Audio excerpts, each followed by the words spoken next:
Hi, my name is Kennedy Kirsch. I'm a junior at South Dakota State University majoring in human biology. I completed my capstone research project this summer in Dr. Natalie Take's lab. Prior to starting my project, the lab was working on investigating the cellular process of macropinocytosis.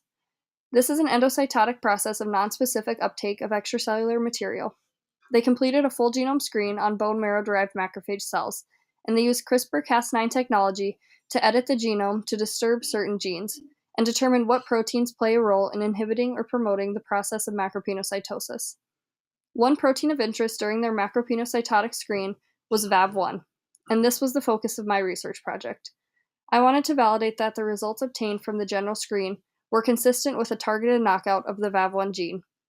I used Alt-R CRISPR-Cas9 technology to knock out the Vav1 gene from the macrophage genome. I then did an assay using dextran, which is a fluorescent molecule which is only taken into the cell through macropinocytosis, so it can indicate how much of the process occurs. I compared the Vav1 knockout cells with wild-type cells and a known high drinker control named SIC1, and cold block wells which inhibit the process of macropinocytosis to occur. Flow cytometry was used to measure the amount of fluorescence in each cell.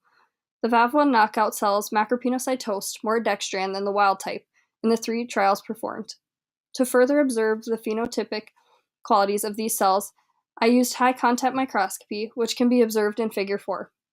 The cells in Vav1 are observably brighter in red fluorescence when compared to the wild type cells. Bright field microscopy was also used to image the cells, and both Vav1 and SIC1 knockout wells had smaller and more numerous macropinosomes when compared to the wild type cells. In the end, the initial screen was validated, as Vav1 knockout cells acted as high drinkers during macropinocytosis. This could indicate past beliefs about the proteins that contribute to the pathway of actin polymerization to form a macropinosome.